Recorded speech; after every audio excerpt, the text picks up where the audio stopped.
Welcome, everyone. My name is Karla Monterroso. I am the managing partner of Brava Leaders, working on how you build effective multiracial institutions. And today we will be discussing disinformation. I'm joined by Nora Benavidez. I'd love to kick it off with introductions on you, your current company, and the vision that you have for your platform. Oh, Karla, thank you so much. I'm really excited to be here. I'm Nora Benavidez. I work at Free Press, where I am our senior counsel and director of digital justice and civil rights. That is a very long way of saying I am committed to making opportunity and access and connectivity equal for everyone. Our organization is a media and tech justice organization. Whether it is making sure people have internet all over the country and in equal ways, or making sure our media systems are reflective of our communities. That's often building up Black and Brown presence in news outlets, or the work I do, which is how do we hold platforms and media accountable for what we now know are gross inequities and imbalances and asymmetries.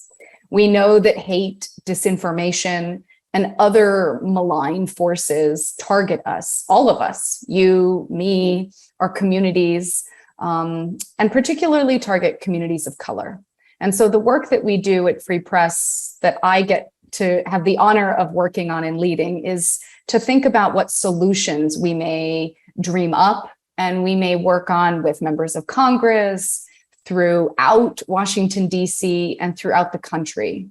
How do we hold big actors like social media companies, other traditional media accountable so that we are all better connected, and frankly, so that democracy is one that we all get to participate in? So that's the work I get to do. And it's really just so exciting to talk about it. Anytime I get to, it's my favorite. What would you say was your moment of realization? When did you understand the depth of the problem? Or when did the issue get reframed for you? Or where did you get radicalized against this? And then what was your first step post the aha? Well, God, I kind of have goosebumps actually, because we don't often talk about some of those origin stories for each of us. My background is really as a civil rights lawyer. And when I came to what I now conceive of my current work and thinking about the digital components of how we engage in democracy, it was in the years following Obama's presidency. And I began to see in 2015, 2016, just the rise of vitriol, of hate online.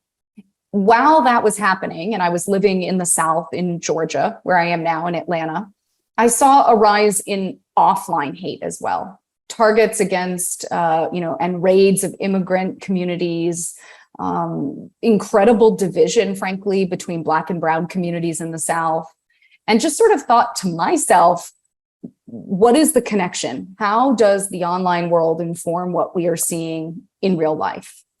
At that time, I feel like no one was talking about that, at least none of my friends, none of my colleagues.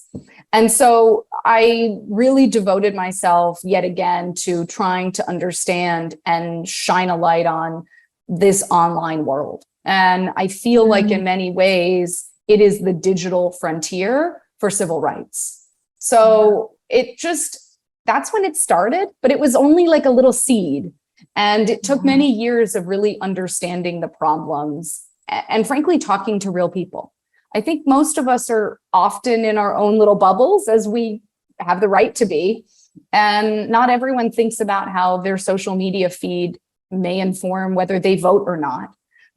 Or whether they have a bias towards other communities or even distrust in our institutions. And that's not how I talk about it with people when I go and talk with them, but that's ultimately what we see. And so it's been a long time in the making to really kind of come to where we are now. And it's sobering in many ways, but the work and the solution-oriented aspect is so exciting. Yeah, I think it's been a stair step for me. was able to see, I remember in the 2015 arena getting swamped by white supremacist hate tweets and emails, and that was like one step of it. And then watching like bots swarm people on social media was like another step. But I had COVID in March 2020, and the process of informing my family what they needed to watch out for, I was like stunned, just genuinely amazed at the level of information that they had gotten to like make them think that a lemon tea would help them cure COVID, or that really help, like making them not believe in asymptomatic spread, or like it was so clear to me at that point in time that at that point I was like, okay, I have to start talking about vaccines now, because I'm actually too late here. And for me, that really gets us to like the stakes of what we're grappling with. What do you see as the stakes of this issue, and what we have been and are grappling with in this moment? It's so funny because on the one hand, I think the stakes are so obviously life and death. In many instances, we see Black hesitancy to get the vaccine based on legitimate historical reasons where Black men have been experimented on, for example, in this country. We see legitimate hesitancy to think about that our governments may actually serve us in our Latino and immigrant communities. They're like, it's not your imagination. The institutions are actually failing. Right. So on the one hand, it's really life or death, that people are dying without the vaccine on the one hand. And yet there's also this other stake that I want to call apathy. It's sort of like, how do we build urgency? And that to me feels like a lot of what we're dealing with, at least what I'm dealing with every day, is the stakes are, can we make this matter enough to enough people to take action? And I know that today, part of what you and I get to discuss is, what do we do about all of this? Not just, thinking about what's the problem, but I want us to get to a point where it's so much easier to have a conversation where people get excited and engaged and want to take action. And so the stakes to me are, yes, they are life and death. Yes, they are making it seem relevant, but it's also making it seem personal. And that is, I think, the hardest nut to always crack. Yeah. Who do you see as like the players or decision makers or power holders in this issue? I feel like I have been hearing about misinformation, disinformation at top volumes from different levels of activism for a really long time. And I am like not always clear who is actually the prime target to be lobbying on like doing something about it. Well, the sort of like the professor in me wants to say, what are we talking about when we say mis and disinformation? A lot of what we see online is really false, and maybe even slightly having the rumor of being false. If you or I share something, let's say on social media, that our friends have shared, and we think, oh, let's get it out to our community, to my family, to friends, colleagues, you're just sharing it probably because you think you're doing your civic duty. That's separate from this other body of content, which is disinformation. And it's all about intent. It's what people create and spread to deceive others. And within that, there's sort of a set of different actors. Of course, there are these foreign actors, whether it's actors in Russia or China or Iran, that consciously try to infiltrate American politics, really to sway voters and to wreak havoc on our institutions. Then there are these homegrown efforts. There are people right here in the US, whether it's leaders, whether it is others in our local communities, who actively seek to spread disinformation to mislead people. Then I kind of think there's a layer on top of that, which is all of the ways that we consume information. Because it isn't just that you and I come into contact with each other on the street and we have the little bits of chisme or gossip that we're talking about. What are we doing? We're going on social media. We're probably listening to the radio. What else? Maybe some local TV, maybe reading newspapers. But the truth is, most of us actually get information from social media. And that is where I kind of want to land us, is that social media platforms are one of the most major actors now in this field. They are not just neutral. They don't just say, hey, we're opening up space for Karla and Nora to see pictures of puppies and your niece and I don't know what, your Tia, yay. That's not what it's about. Yeah. This is not neutral anymore. We now know that platforms know we want to engage with something that's viral and it'll make them money. And so what they do is they amplify disinformation, whether it's through recommendations, political ads, other channels.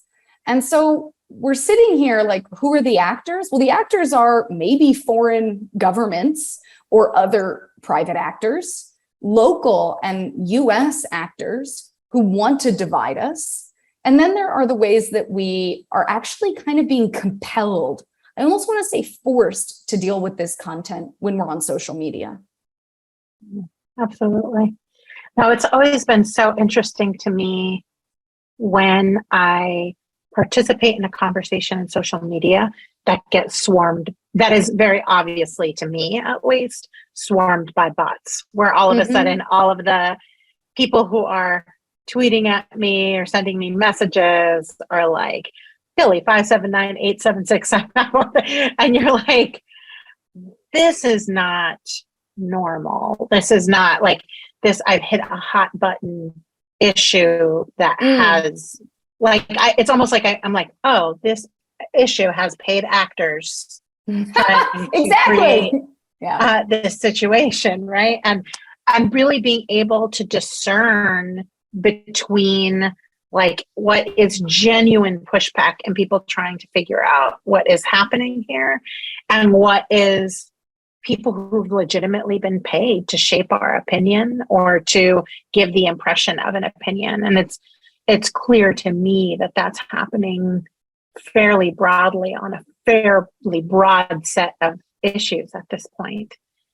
What would you want our community to know about this? How would you arm them in an ecosystem and a landscape where they have very little control over the actions of a social media company? Yeah.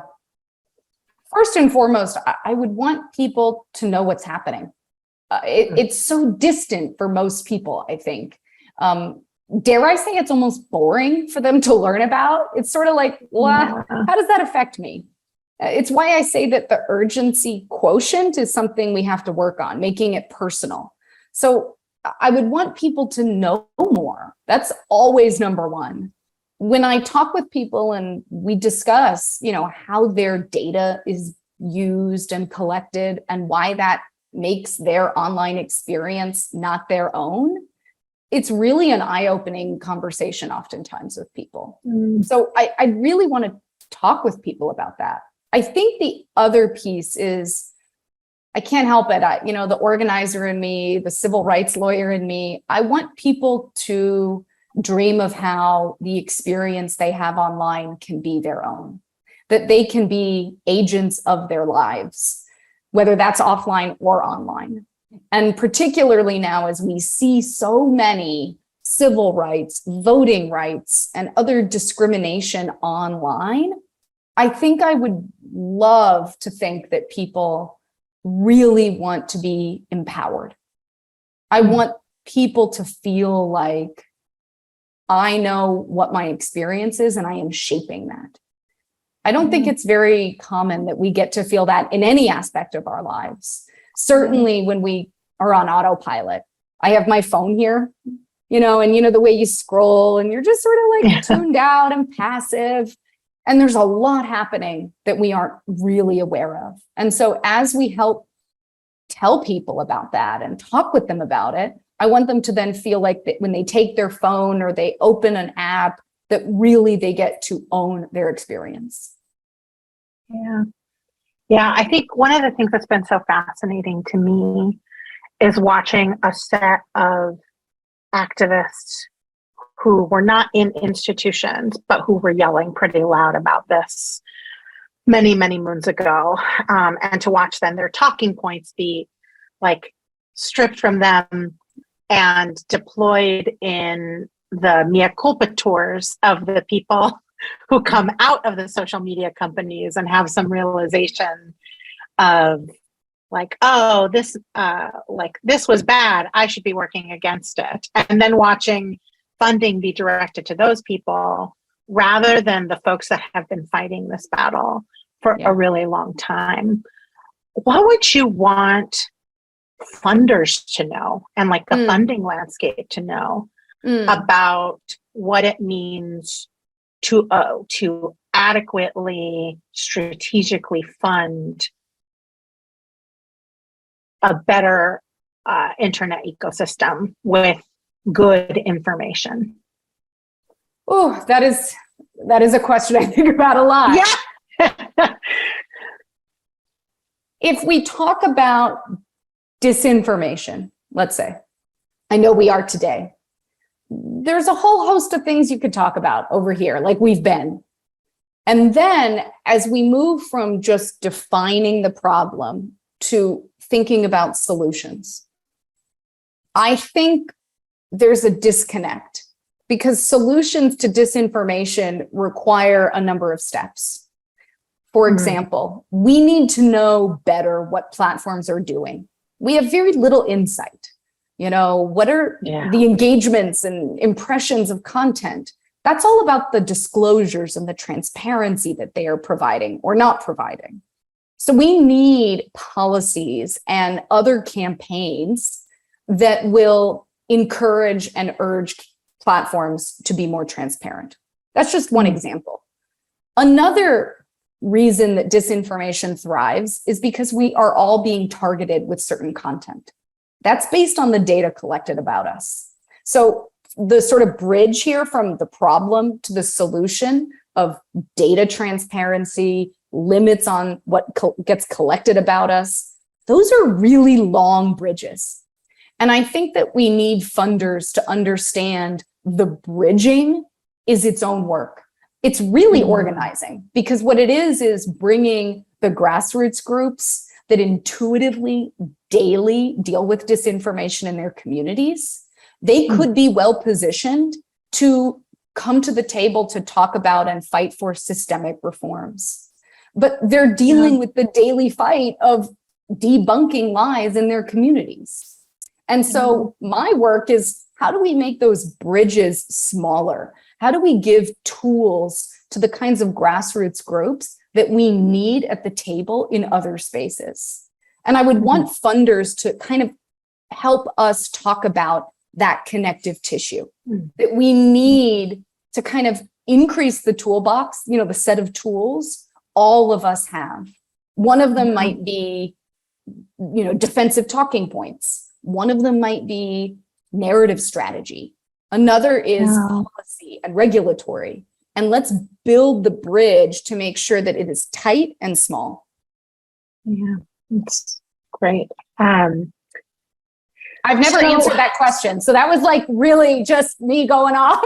No, that's great. Like I think that we don't talk enough about like that this work costs money to do. Like it's like people are paying in the billions of dollars to spread this misinformation or to create reputational costs for anyone that pushes back against them. And we do not have an equal effort on the other end to fight it, right? And why we wouldn't bridge those things is always a puzzle to me. I totally agree. And I think we actually don't talk enough about the full-blown global industry that it's a global industry. It makes and then spreads disinformation. And it's to build chaos. It's to disenfranchise people. It isn't just that there's one story you can pull a thread on and help people see the light. It is a daily and layered problem. And we need funding to be able to deal with it at every level. Absolutely. So let's talk about families really quick before we close out. Like if you're an audience member here with LTX and you're like, oh, how do I talk to my Thea that just sent me this thing on WhatsApp that I just know is wrong? I think often our first gut instinct around that is to be like, no, Thea, that's not true. Like, stop it. And I'm finding that actually that is not the path. Like it's one of the tools, but it's not the entirety of the tool set. When you are talking to a family that disinformation has entered their information ecosystem, how would you have someone talk to their relative, in particular when they note the mis or disinformation that is coming at them? Oh, well, I want to tell a story first about me and everyone I know. We have all posted something on social media that has been false. I know I did it once, I did it twice, I've done it several times. Other people have commented on my stories or my posts and said, this is fake. And what have I felt? I am an expert on disinformation, and even I have been vulnerable to all of the lies and the kind of ways that they lure you in by seeming real. I've also been lured in because we move fast, and when you see something you like, you get excited, you want to share it out. So like, this proves my point. Exactly. And it's just like, hey, tweet it out. It's an easy click. So I guess first, I just want to say it happens to all of us. And I want to actually debunk that it's somehow just the Tias who aren't reading the New York Times or Fox News, but are instead hearing little whispers of information. So that's first. I think the other is, what do you actually then say to someone? And it really depends if you are with them in person or online. I think the first thing is make sure the thing you're seeing that you think is misleading or fake is actually misleading or fake. Let's say, Karla, you post something and I see it and I don't like what you've posted. I think a natural reaction is to say, ooh, she posted something that's fake. That's very real. It's a human reaction. So I always say, start with just like calming down yourself and breathing and saying, what did Karla post? Is that real? And then I think really consider the person you're dealing with. What are their perspectives? It's always better to call them in, not call them out. And so I always try to talk with people about values. My example with you, which now I'm using over and over, is to say, Karla, tell me about why you posted that. Instead of, Karla, that's fake. Why would you have done that? So sort of just asking questions, wanting to understand more, and then sharing your own perspective. Being able to say, I actually have posted things like that, and it's really helpful to Google stuff to make sure that it's real. And then I guess I have one final recommendation, which is make sure it's worth it.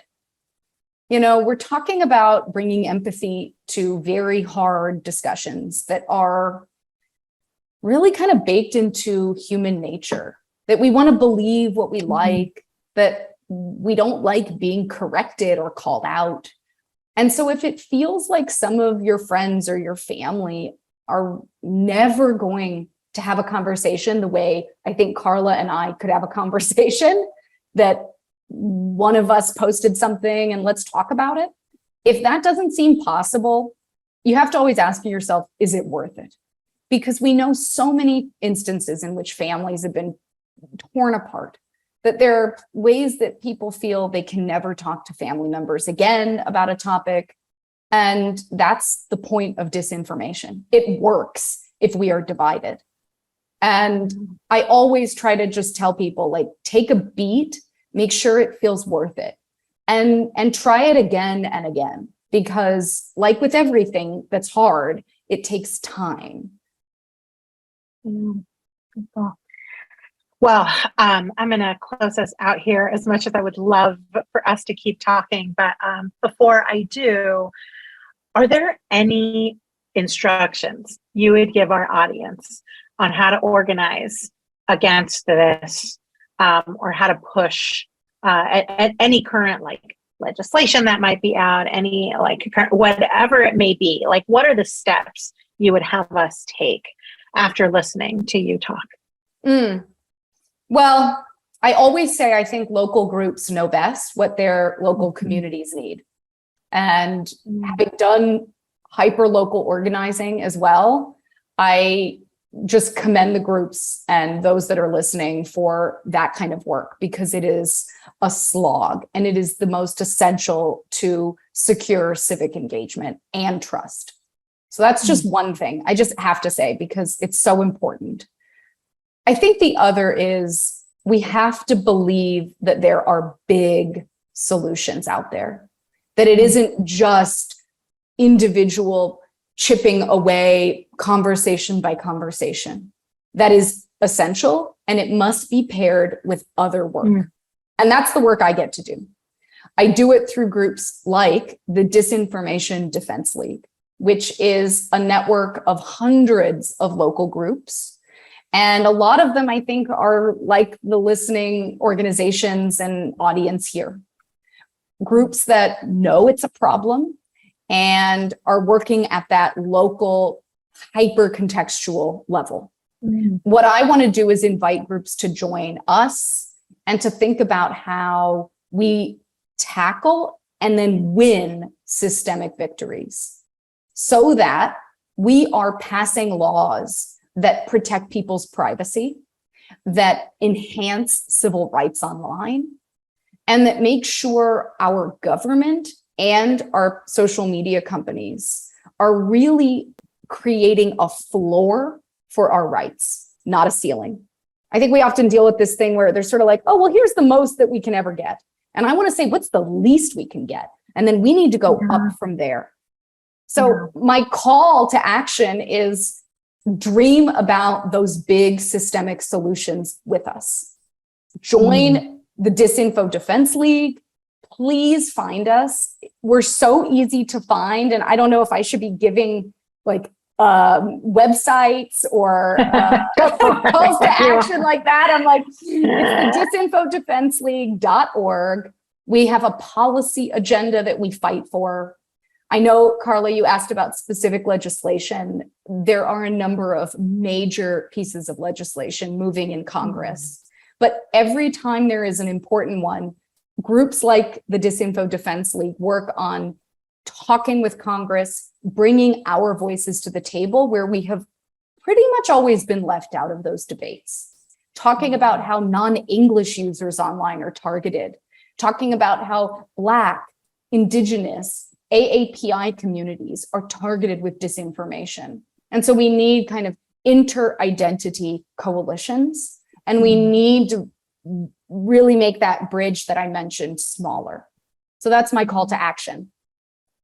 Yeah, I was listening to the Sandy Hook parents this week as they were talking at the Alex Jones trial, and just like being so impacted by listening to them talk about how they were, how they essentially had to worry for their safety after they lost their child, after they held their dying child in their arms. And one of the things I couldn't, it both was emotionally wrenching to listen to the parents talk about it. And I couldn't help but think of the parents in Uvalde, and that that is the direction their lives could be heading in. And they will not have anywhere near the resources that have been deployed around Sandy Hook, and for many of the reasons that America is built the way that America is built. And so I just wanted to say thank you for the work, because I am like, these are real people who are being impacted by this, like all of our lives are being shaped by it. And sometimes it feels to me like we have to replicate the entire infrastructure of rights and protections that we've had in this country, but this time make it internet. And I just want to say thank you so much for fighting that fight for us, because we deserve to have a full experience of the world where we can all agree on the truth. It takes a long time to build up what we always wanted and always imagined we should have. And I believe we truly need all of us. I sometimes say we need all of you, and we need you yesterday, because we Latinos, other communities of color are consciously left out of conversation, left out of the Constitution, left out of all of the ways that people talk about access. And it's not abstract. It's not like a member of Congress who gets to write a provision in a bill thinks about a lot of the people that I deal with all the time. And so I feel like it's the most important work that we can do, is bring our voices to the table and to really say that this is what the future should look like. Beautiful. Thank you. Well, thank you, everybody. And I'll turn it back over to LTX. Thank you so much, Karla. It's been really such an honor to be with you. And you asked all of the questions, and I got none of the opportunity to say that you are tremendous and such a leader in your own right, that it's an honor to share the virtual stage with you. Thank you. Thank you.